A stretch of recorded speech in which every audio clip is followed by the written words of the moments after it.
Good morning. It is Eddie G's Music World, and this is for June 3rd, 2019. It's incredible how fast everything is going. Incredible. Wanted to take a little twist of my show, which is to discuss with Robin Edgar, a man who's devoted time to stamping out some kind of opening up the reality and shining a light on churches that have hidden abuse of children, and he makes a point to expose it, to protest it. And he's been in the news and has been treated a bit unfairly here and there. And what we're doing is we're going to contact him. We both couldn't figure out. We both didn't have Skype. I do, he doesn't. So we were kind of like at an impasse. So what I'm going to try to do, it's an experiment. It may not work, but I've been told by the wonderful Grigster it could work. I am going to phone him on speakerphone because I have his number. He's nice enough to give it to me. And we're going to see if it's going to work. Hopefully, it sounds reasonable. Okay, here we go.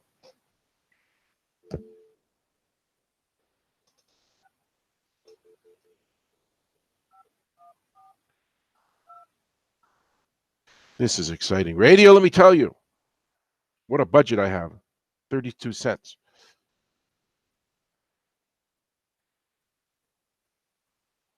I hope it's going to ring. He says he's ready. Hello.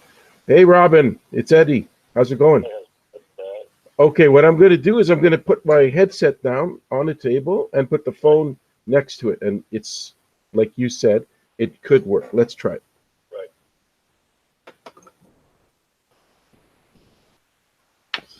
Okay. We are completely winging this, people. So let's hope it works. And let's hear Robin say hello. Hello. Okay, I'll try to get it closer in case it didn't pick it up. But I've got the microphone pretty much lined up with this. Do it again. Hello. Okay, people, we're going to wing it. We don't know 100% if this will sound reasonable or not, but it's an experiment. Robin was kind enough to come on the show with me. Say hi to the people, Robin. Hello, Okay. I'm putting the microphone on the hearing part, meaning not this. So the hearing part is the right place of my phone, right? To pick up your voice better? Or the speaking? No, I think it'd be the mic, actually, would be the best. But okay, so you think I should put it next to where, well, let me see. Well, it's speaker, so I really can't tell. There's only one, well, let's just see. You're right next to where the sound comes out on my phone. So that must be the right place, right? You would think that would work, right? Like where the sound comes on in my ears, the microphone is placed right next to it. Yeah. So we'll just give it a shot. Now, I'll introduce you and tell you what I know of you, and then we'll see what we can discuss. Robin Edgar, from what I know, he has done photography. He has causes that he's very passionate about. And I'll start it off by saying, Robin, could you tell a little bit of people of what you do regarding complaints or discussions with churches at first? Let's see how that goes. right. Well, I've been in a dispute with the Unitarian Church of Montreal and the larger Unitarian Universalist religious community since the mid-1990s. It began as a result of the tolerance and bigotry that I encountered at the Unitarian Church of Montreal, including intolerance and bigotry, and then, quite frankly, slanderous and libelous verbal abuse on the part of the minister. So I complained about this to the church locally and also to the head office, shall we say, which is located in Boston. And as is often the case, my complaints were completely disregarded, and then, just nothing happened. They just pretended everything was okay. They actually even had the gall to say that the minister's behavior, as I described it, was, the exact words, within the appropriate guidelines of ministerial leadership. So when my complaints were dismissed and blown off, I began to speak with other people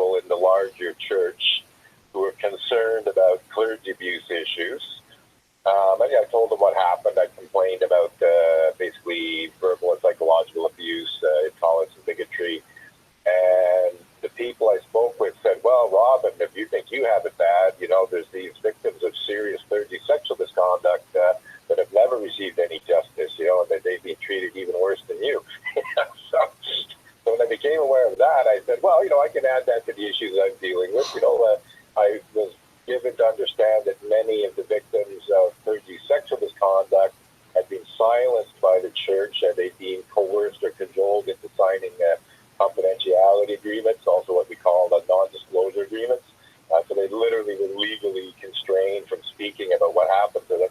And others, who may not have been forced or cajoled into signing these confidentiality agreements for whatever reason, or basically too afraid to speak out. A lot of people are afraid of the backlash, even if they're not legally, forced into silence. So even people who can speak out don't necessarily do so. So I added that to the issues that I was concerned about early on.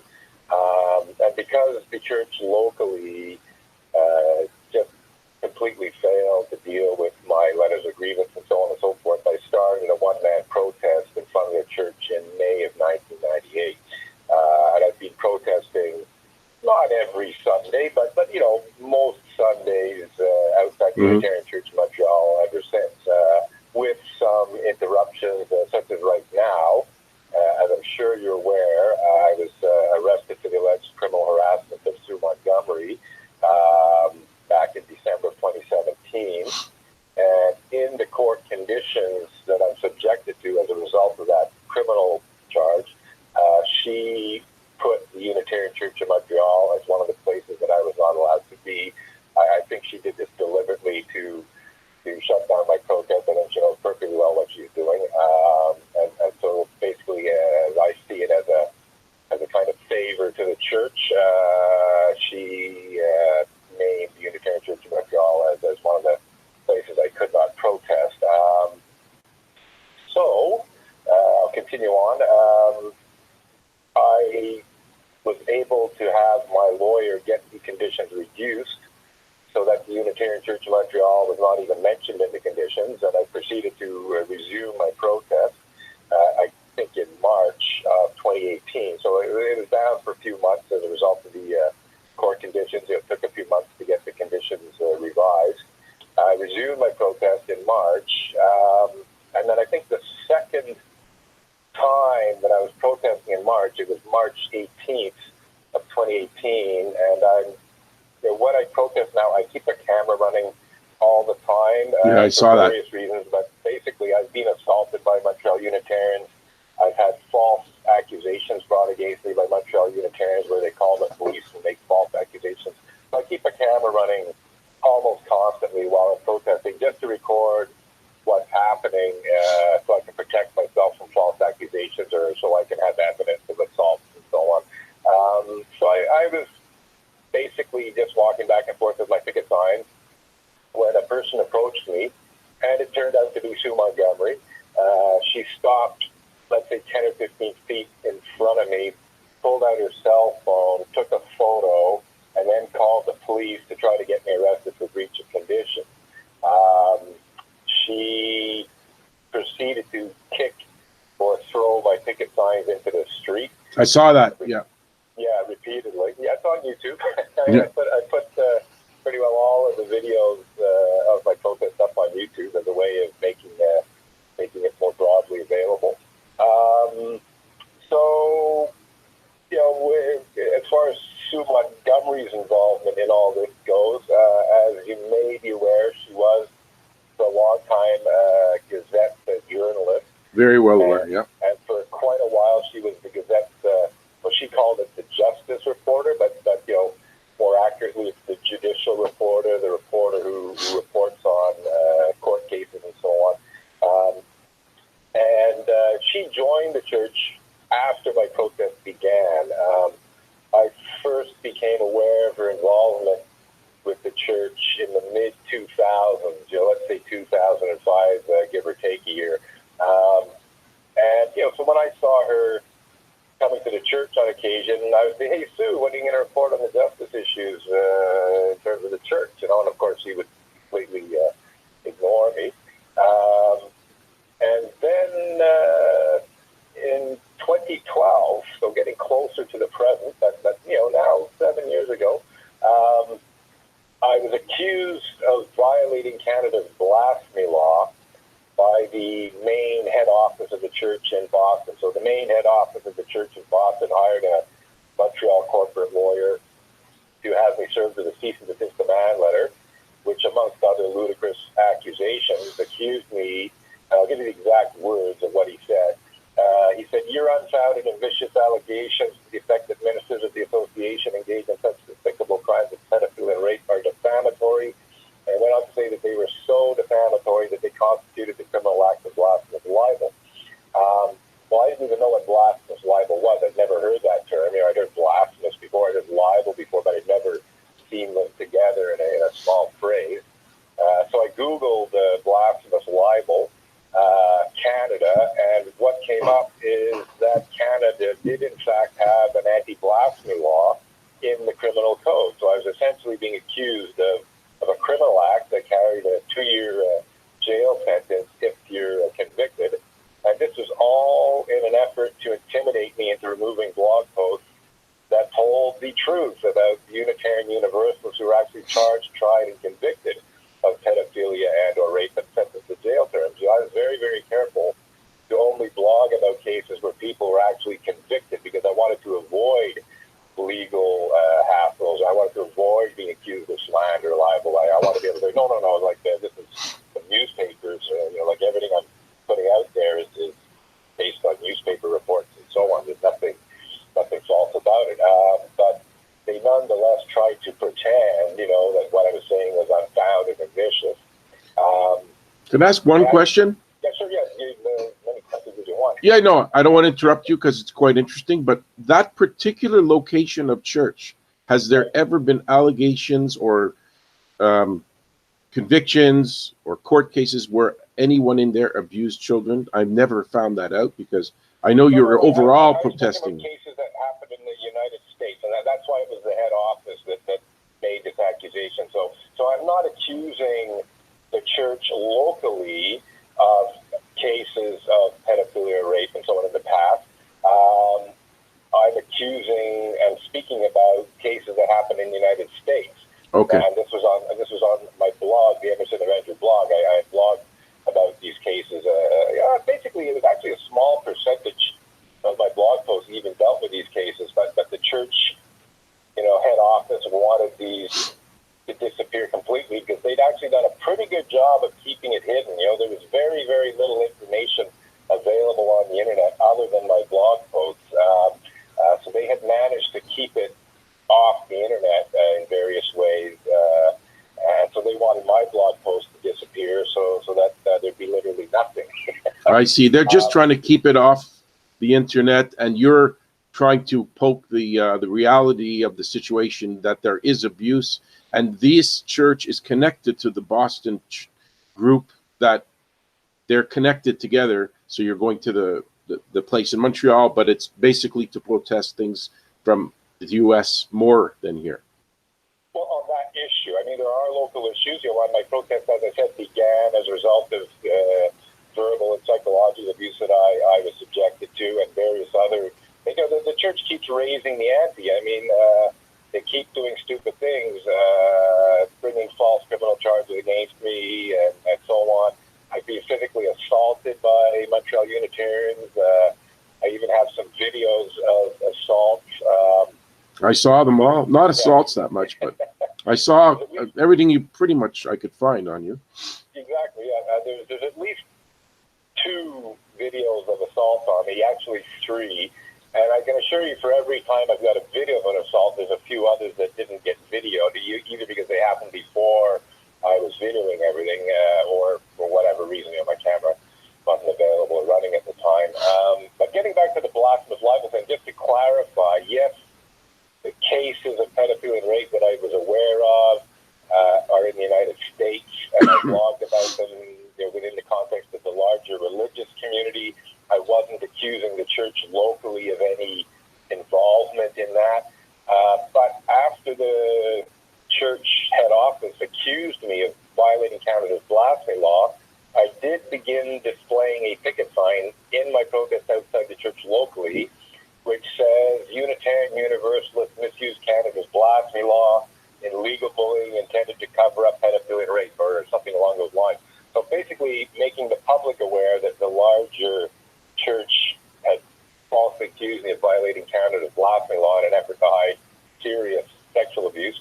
And I actually hoped that the church locally would be appalled by this. I had hoped that when they saw this, they might go, oh, this is not acceptable. We should speak out against it and so on. But they did no such thing. And they've been aware of it now. Like I said, this is almost 7 years now. June 1st, which was just a couple of days ago, is actually the 7th anniversary of when I was, I received the cease and desist demand letter in an email. I was then served the actual paper letter by a bailiff later in the month of June of 2012. So it's been 7 years.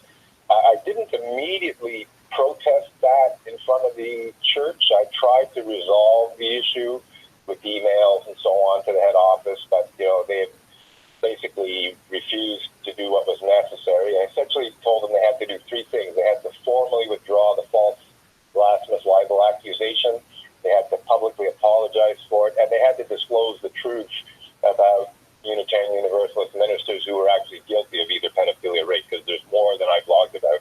There are other cases, or even other cases where ministers have been charged, tried, and sentenced to jail terms, and I'll throw Sunday school teachers into that as well. But I basically haven't even blogged about them. I know about them, they were reported publicly, and I haven't even blogged about them yet. And I'm sure for every case that I know about, there's cases I don't know about because that's the way these things work, especially when you look at how the lengths that the church goes to conceal even after people are being convicted. So like I said, getting back to the local church, I can't go down to Boston every weekend and protest.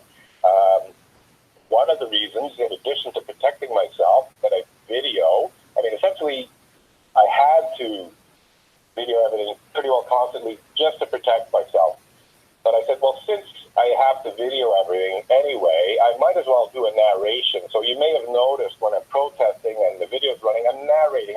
I'm saying what the protest is about. I'm explaining different issues and so on and so forth. So from my perspective, a protest that's done outside the Unitarian Church of Montreal and video and put up on YouTube is available to anyone. It's available to the whole world if they want, but more particularly, it's available to all of the Unitarian Universalists, in the United States and so on. So when I protest international issues outside the Unitarian Church of Montreal, by videoing that and putting it up on the YouTube and on my blog, then it's available. The protest is essentially international. Like I said, I hoped that Montreal Unitarians, once they became aware of this, would be appalled by this and would speak out against it, but they didn't know such a thing. Is it because they're locked into they get financially connected with the Boston part, and they don't want to take a chance on losing funding? That I honestly don't know. There used to be a financial connection. And most ironically, since you brought up the whole financial connection issue, the Canadian church is very closely linked to the American church. It's basically a branch of the American church, as it were. And many, if not most, if not almost all of the Unitarian Universalist ministers in Canada are actually Americans. They're not Canadians. They're American Unitarian Universalist ministers who were sent up to Canada to be the ministers of Unitarian churches. So this is a very American church, as it were. And here's the funny thing is they did set up a Canadian Unitarian Council. So they basically set up an association of the Canadian churches, I think in the early 60s. In fact, the former minister of the Unitarian Church of Montreal, Reverend Charles Ennis, was instrumental in this. He's still with us. He's in his 90s. He's the Minister Emeritus of the Unitarian Church of Montreal. He was one of the founders of the Canadian Unitarian Council. Well, what happened is the Unitarian Universalist Association had some trusts, and the trust specifically said that the money could not be spent inside the United States. It had to go to charitable works outside of the United States. Oh. So what did they do? They sent so many thousands of dollars to the Canadian Unitarian Council as a kind of, fake donation outside of the United States to comply with the letter of the trust. And then they arranged that after the Canadian Unitarian Council did their fundraising for the year, that the Canadian Unitarian Council would send the money back to the United States. So Oh, they my basically God. got their money back. So it's basically a money laundering operation for quite a while. And then when the Unitarian Universalist Association didn't need that anymore because they were able to break the trust through court case and so on, and when they no longer needed the Canadian Unitarian Council to launder their money from the trust and send it back to them instead of sending it to charitable, bona fide charitable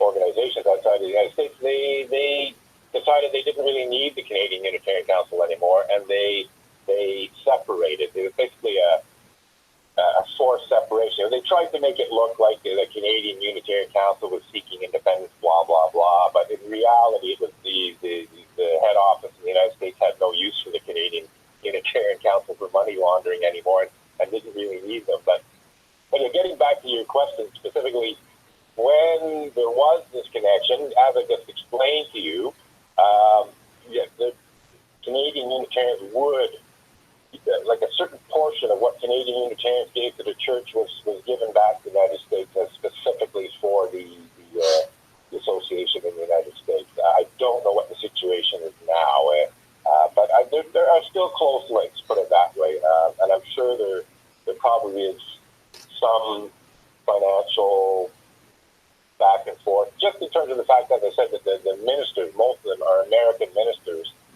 I'm sure they're paid with local money, but nonetheless, in terms of their pension fund or whatever, I'm sure it's based in the United States. So again, I really don't know a lot about the financial issues, but there's definitely close ties.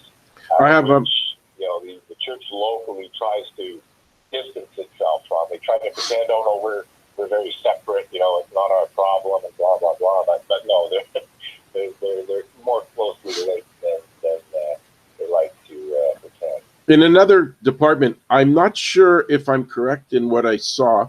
Did you ever show up at a protest against the police and video? Because I think that was you. I think I saw one like that. And I'm wondering how that went for you, because there was a video I saw, 2 or 3, where they were, how it is, La Meurthe, or different people with black things over their face to hide their faces. Right. Did you show up to one of those and film? Yes, I basically document the annual anti-police brutality protest pretty much every year. I think there's 1 or 2 years where, for whatever reason, I missed it. But I've been documenting that for quite a long time now.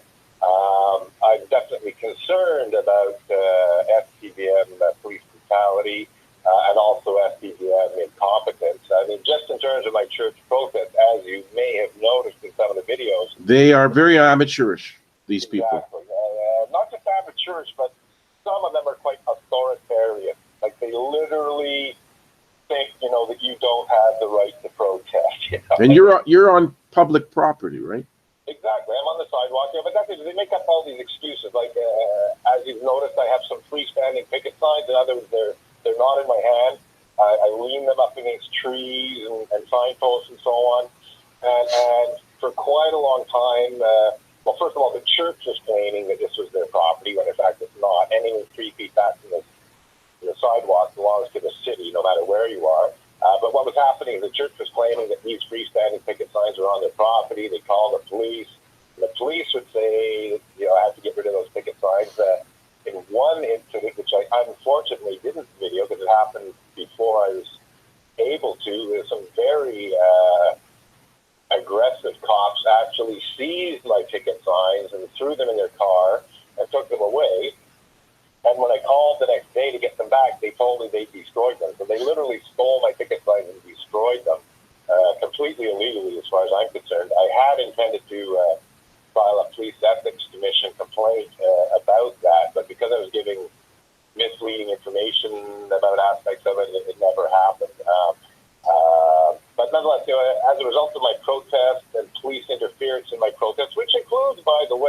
recent, very serious interference of Sue Montgomery accusing me of criminal harassment in an effort to shut down the protest. That's not her only motivation. She also wants to silence me about her complicity in Unitarian Universalist Third Abuse cover-up efforts. But part of her motivation was to force an end to my protest by placing court conditions on me. And like I said, I'm quite sure, although it looks on the surface that she's acting as an individual, I'm quite sure that to some extent this is coordinated, with the leadership of the church. And they're sort of keeping behind the scenes, and she's sort of the front person, but nonetheless, I think there's collaboration and coordination between Sue Montgomery and the church, specifically in terms of shutting down my protest. What do you think of Sue Montgomery knitting? Her new hobby she does while she's getting paid $100,000 a year. She knits in the National Assembly. I'm quite aware of that, and I actually sent in a text to CBC Radio a week or more ago, and what I said to CBC Radio was, if Sue Montgomery knitted a scarf with red for all the times that I've spoken out against Unitarian Universal clergy abuse, and green for all the times she'd spoken out against Unitarian Universal clergy abuse, the scarf would be 100% red. There'd be zero green in it. And this was just sent as a test, I believe, to the Daybreak show, and I never got a response to it. Yeah. But here's the funny thing is a few days later, I sent the text about something completely different to the afternoon show, the Sue Smith, the rush hour traffic drive home show. I can't remember what they call it. Home run. That's right. what they call it. So I sent in a text that had nothing to do with that. It was just about a little verbal glitch that Sue Smith had made. It was just like a friendly little poke about her strong legs. And then I got back from the station this message saying, please send this to assignment at CBC, Montreal, whatever. I said, they surely don't want me to send that to the news assignment. So I looked back and I saw the text I just told you about, and so I texted them. I said, are you talking about this one? Are you saying I should bring this to the attention of the news desk? And then they said, yes. So somebody at CBC actually thinks that I should alert the news desk to what I said about Sue Montgomery's scarf. I haven't actually got around to it, but I'll probably be doing that this week. Do you think... Getting back to the whole issue, in terms of the issue itself, I think the basic issue of men being perhaps too prominent in politics, it's been that way for centuries, obviously. And so there is a valid point. There is a valid point about men having too much of the attention and women not getting enough of the attention. But I think Sue overdid it, especially in some of her rhetoric. Some of her rhetoric is bordering on being misandrist, and she's essentially saying men talk too much, and women are better. But she literally does try to make it appear that women are better than men, in this context and that. And that I don't agree with. She got a lot of negative feedback from women, I'd have to say. There was support for both men and women, but there was also quite a lot of criticism for men and women as well. Quite a number of women, including some other Montreal politicians, were not impressed by Have you ever had a run-in with Valerie Plante? Personally? Yeah. Other than city council meetings, no. But Valerie Plante is in total solidarity with Sue Montgomery. I asked. Here's the funny thing is, I anticipated that Sue Montgomery would abuse her power if she was elected as the mayor of Côte-des-Neiges, Notre-Dame-de-Grâce. I became aware that she was seeking the position for candidate back in the summer of 2017. So like 2 years ago now, in June of 2017, I read a newspaper article or something which said that Sue Montgomery was seeking to be the mayoralty candidate for Project Montreal for Côte-des-Neiges, Notre-Dame-de-Grâce. At the time, there was one other candidate, Cox. I can't remember his first name, but his family name is Cox, apparently the brother of Sheila Cox. Okay. This was the other candidate. So the candidate had not been selected. So during the June 2017 city council meeting. I went to the public questions period. This was before Sue had been selected as a candidate. And in the public questions period, I brought it to the attention of everyone in the room, Project Montreal, Valerie Plante, Ensemble Montreal, Marvin Rotan, everyone in that room heard what I had to say. And what I told them was that Sue Montgomery had been involved in the Unitarian Church's attempts to suppress my peaceful public protest in front of the church in the past. She'd been involved directly in attempts to silence me, including misuse of the SPVM. And I just warned them, that in fact, what I asked them to do, I said, please investigate what I'm saying. And I put it out there that this was a problem with Sue. And I said, please, will you investigate this further? Others to determine if what I'm saying is true. And Valerie Plante answered the question in the negative. She refused. She said, no, we're not going to do that. So they literally buried their heads in the sand. They just didn't want to know. And so what happened is Sue got elected by a pretty narrow margin, actually. It could have been Russell Copeman being reelected if it had just been a few thousand votes, maybe even a few hundred votes difference.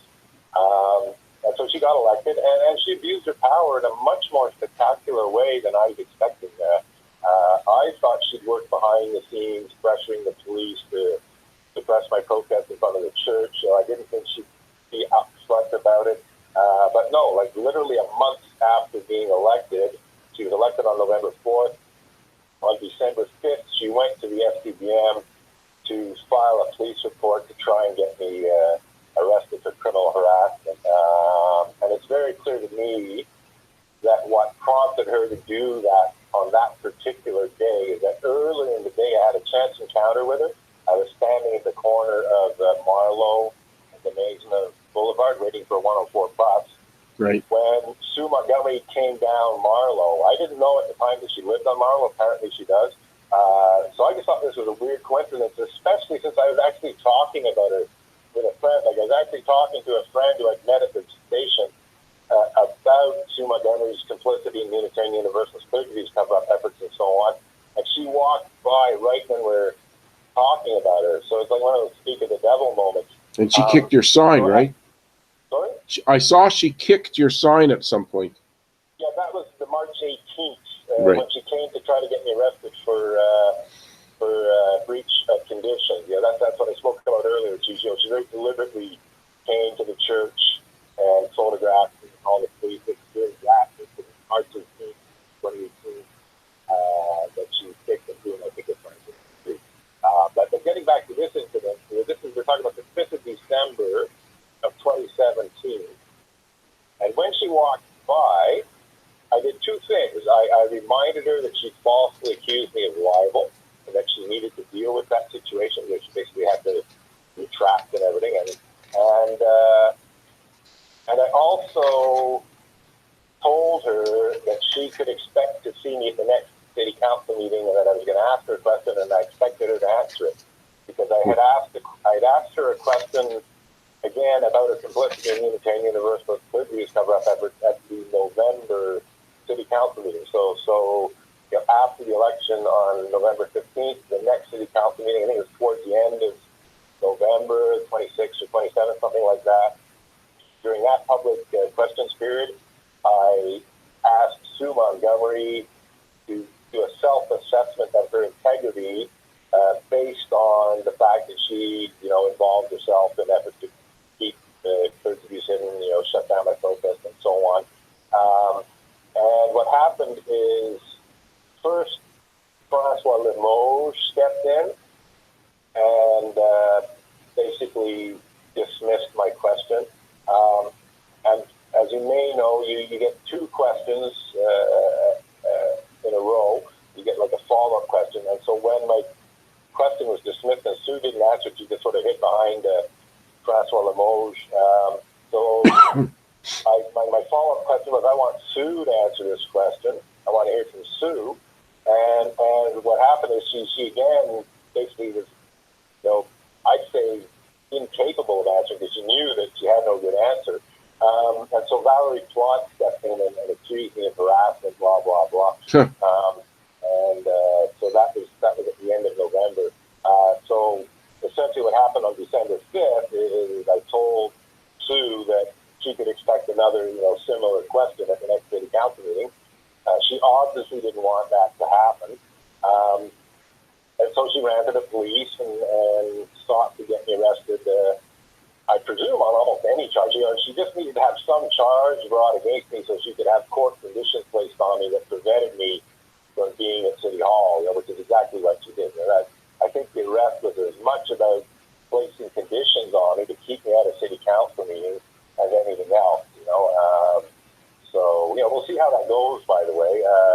The big irony is that, as I said, on March 18th, she deliberately came to the church to try to provoke me, to try to get me arrested for breach of conditions, and it did not happen because the police assessed the situation.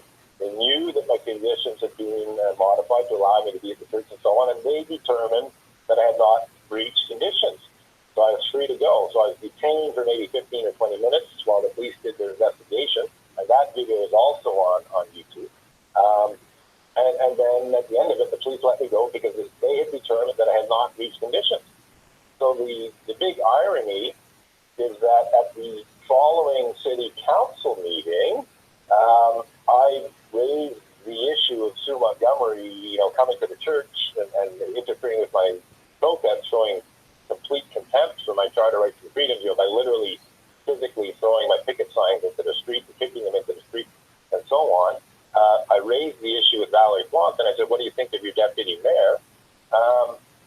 And she just blew it off. And then I think Lionel Perez was asking a follow-up question, and he just basically blew it off too. But here's the irony. As a result of asking that question to Valerie Plante, and Sue Montgomery wasn't even in the room when I asked the question, Sue Montgomery filed another police complaint against me, again, for alleged breach of conditions for that, asking that question at a city council meeting, and also some subsequent ones. Even though my conditions had been reduced to allow me to be at the city council meeting, and I got a hard-nosed judge who found me guilty of breach of conditions for allegedly communicating with Sue in terms of that. So it's kind of ironic that she tried to get me arrested for breach of conditions by kicking my picket signs, and it didn't happen. But then when I asked Valerie Plante a question about that incident, then I'm found guilty of breach of conditions. So, I have one final thing to ask about. Right. I believe you did photography professionally, right? For which? I did, yeah. Which? I was just curious. It's not connected to what you were talking about. What companies, like, was it the Gazette or was it some magazines or? I was freelance, so it was mainly government and businesses and some magazines. It wasn't photojournalism per se. I had clients like Tourism Quebec and University of Quebec in Montreal and various companies and so on. And I have a few little book things here and there, magazines and stuff. Are you still working? As you probably know, the photography market went. Well, everybody's a photographer. What? Everybody with their cell phone videos and takes pictures. And the main problem is that people just give stuff away for nothing, so you can't compete with free. Unless you get a paparazzi picture of some famous person doing something very untowards or very controversial, then you can maybe make a couple of grand, I guess. Yeah, or even more. Actually, there's still a lot of money, I believe. Maybe not, but there used to be huge amounts of money in that kind of thing, like literally hundreds of thousands of dollars for a shot. But no, there are some niches of the market where you can still earn a living. But in terms of the kind of photography I was doing, it was significantly cut into, and it just wasn't worth the hassle anymore. Are you still working? Because part of being a professional photographer is the business side of it. You got to make lots of phone calls and drum up work, especially if you're a freelancer. If you're not an employee, you got to be looking for work, all the time. And it just got there were other issues too. There were some other. You still there? Are you? Do you still work? Do you still do photography? Sorry? Do you still make a living from it? Not professionally, It's just like I still take photos, and I actually shoot a fair bit of video. I document quite a lot of the protests. So I think someone's probably trying to call me. Don't worry about it. But I heard like this beeping on on the line. It's presumably an incoming call, but don't worry about it. I don't know if you're hearing it or not, but I am. Well, we're wrapping up anyway. I wanted you to promote your website and your Twitter account, which is impressively up to 10,000 people. So you must have a lot of people that agree with you. If you have that many followers,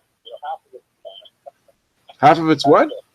But yeah, so it's just at Rob and Edgar on Twitter. If you just search, any Unitarian and Rob and Edgar or SCBN and Unitarian, you'll find it. The blog is called the Emerson and Edgar blog.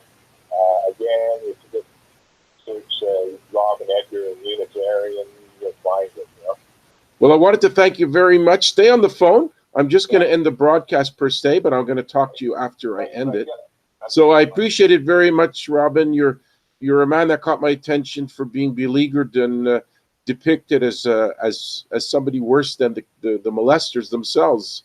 It was like CTV. They briefly, but yeah, too much companies trying to pretend that I'm gonna do a mass murder. It's just ridiculous. I've been protesting for more than 20 years, and nobody's been hurt, and I have no intention of hurting anyone. No, I could tell. Yeah. Mass murder. Anyway, for sure, you deserve the respect, and I want you to keep doing what you're doing. And who knows, one day maybe I'll join you on that curbside. I could do it. I'm the kind of guy that would like to speak out too. All right, I'm ending Eddie G's Music World for the show this week, June 3rd. We went off into a different direction, and thank you, Robin Edgar, very much, and we'll see you next week.